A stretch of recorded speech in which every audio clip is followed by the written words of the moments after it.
আরে মির্জা ফখরুল, আরে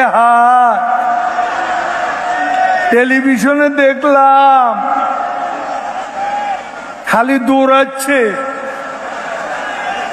কেউ কেউ টেনে ধরে হরতাল ঘোষণার জন্য।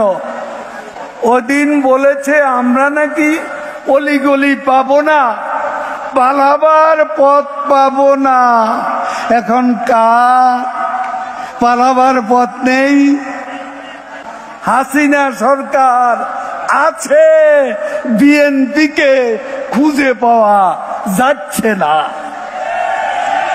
কোথায় গেছে বিএনপি? কোথায় গেছে? 28 থেকে 4 তারিখ কতদিন হলো? কতদিন হলো? 28 তারিখের পর তো শেখ হাসিনা নেই। কি বলেছে না?